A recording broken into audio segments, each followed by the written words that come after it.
नमस्कार, मैं संगमित्रा आप सभी का स्वागत करती हूँ हमारे न्यूज चैनल खबर जनता तक में। अफवाह नहीं हकीकत बयां करते हैं हम। आइए देखते हैं आज की खास खबर। दोस्तों ने जिस होटल बार में शराब पी वहाँ बीफ कटलेट भी खाया है। हमने बोला ना नहीं बनता है बीफ कटलेट खा रहे हैं त्यांची जी बिलो सादर केलेली आहे। हिंदी में बताइए। मैं फिर एक बार आपको बताने की कोशिश करूंगी कि आज मैं इस पूरे एक्सीडेंट के मामले की पूरी इंक्वायरी के लिए पुलिस थाने आई थी। यहाँ पर मुझे पहले पीआई चंद्रकांत चकाटे जी और बाद में डीसीपी मद ने इन दोनों ने कुछ जानकारियां दी, लेकिन वह मेरे लिए बिल्कुल ही पर्याप्त नहीं है और ना ही मैं उससे किसी भी प्रकार से संतुष्ट हूँ, क्योंकि मुझे ऐसे लगता है कि इस सारे मामले में गाड़ी के डिटेल्स एफआईआर में क्यों नहीं आए। तो वह कह रहे हैं कि वह हमें बाद में मिली, तो ठीक है, आपको बाद में मिली तो अब आप उसे सप्लीमेंट्री बताइए, लेकिन वह करने को तैयार नहीं है। दूसरा कि मेडिकल आपने 2 लोगों का ही क्यों किया, संकेत का क्यों नहीं किया? तो कहते हैं कि संकेत भाग गया माने पुलिस बड़ी कमजोर है, सिस्टम कमजोर है कि आप नहीं उसे ढूंढ पाए हैं। हम तीसरा बोल रहे हैं कि एक्सीडेंट में जो कार आप जमा कर लेते हो उसकी एक स्पॉट पंचनामा होता है, वो स्पॉट पंचनामा होना चाहिए। और ऐसी कार आप गैरेज को नहीं भिजवा सकते हो, लेकिन यह कार हड़बड़ी में गैरेज को भिजवाई गई। क्या कार गैरेज में भिजवाते समय और गैरेज से बाहर निकालते समय के वीडियो फुटेज मैंने ऑलरेडी ट्वीट कर दिया है। इसमें एक रूमर्स फैलाने की कोशिश की कि जिसका एप्लीकेशन है, जिसकी एफआईआर है, उस जितेंद्र सोनकांबले ने एफआईआर वापस ली है। किसी पत्रकार ने ही मुझे कहा, पत्रकार ने कहा कि ऑफ द रिकॉर्ड बोल रहा है। ऑफ द रिकॉर्ड कैसे होता है भाई? एफआईआर जितना मेरा जितना आकलन है, जितनी मेरी पढ़ाई हुई है, उसके मुताबिक आइदर 169 समरी ABC टाइप जो नहीं होती तब तक आप इसका नाम या एफआईआर आप क्लोज नहीं करवा सकते।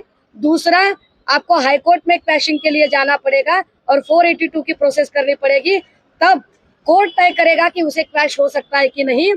विद इन 36 आवर इस तरह की अफवाहें फैलाना ये एक तरह से जितेंद्र सोनकांबले पर दबाव बनाने की कोशिश है। Jitendra Sonkamble belongs to schedule caste, तो मुझे डर लगता है कहीं ना कहीं कि सोनकांबले की जान माल का कोई नुकसान न हो, उसे किसी तरह की हानि ना पहुंचे। क्या पुलिस इस बात की गारंटी देती है? अगर बावनकुले साहब कहते हैं कि नहीं, मैं बड़ी निष्पक्ष जांच चाहता हूं, तो बावनकुले साहब से मेरी गुजारिश है कि बावनकुले साहब, मैं आप पर विश्वास रखती हूँ, मैं आपका पूरा सम्मान करती हूँ। अगर आप कहते हैं कि निष्पक्ष जांच होनी चाहिए, तो पहले आप एक आदेश यहाँ निर्गमित कीजिए। क्योंकि मैं आदेश बोल रही हूँ सर, मैं आदेश बोल रही हूँ, क्योंकि डिपार्टमेंट के लोग कुछ कर ही नहीं सकते, यहाँ पत्ता भी नहीं हिलता है आपके आदेश के बगैर। तो फडणवीस साहब और आप आदेश निर्गमित करें कि इस सारे मामले में जो तीसरा संकेत है, जिसकी खुद की गाड़ी है, उसका नाम एफआईआर में लिया जाए, तब निष्पक्ष हो सकती है जानकारी।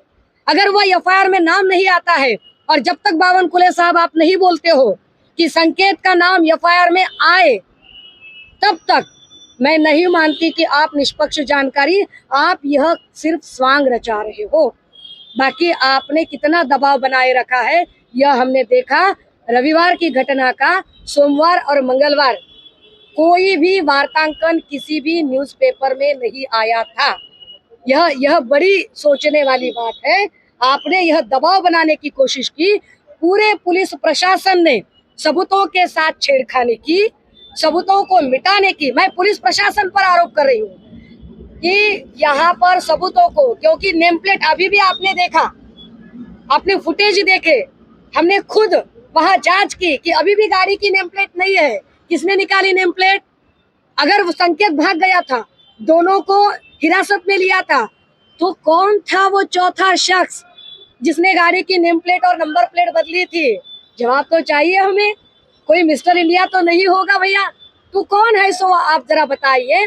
और जिस तरह से कहा जा रहा है कि नहीं हम तो अब क्या हो सकता है कि बोले गाड़ी भले ही संकेत की हो, लेकिन गाड़ी संकेत चला ही नहीं रहा था।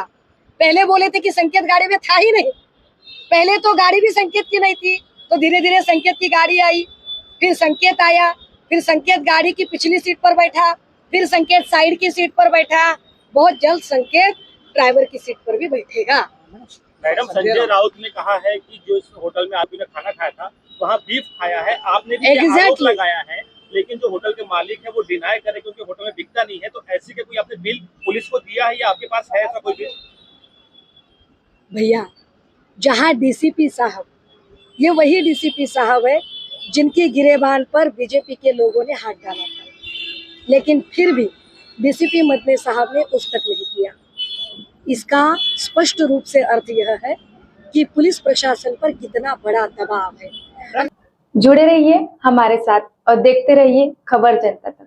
अफवाह नहीं, हकीकत से रूबरू कराते हैं। लाइक सब्सक्राइब अवश्य करें। धन्यवाद।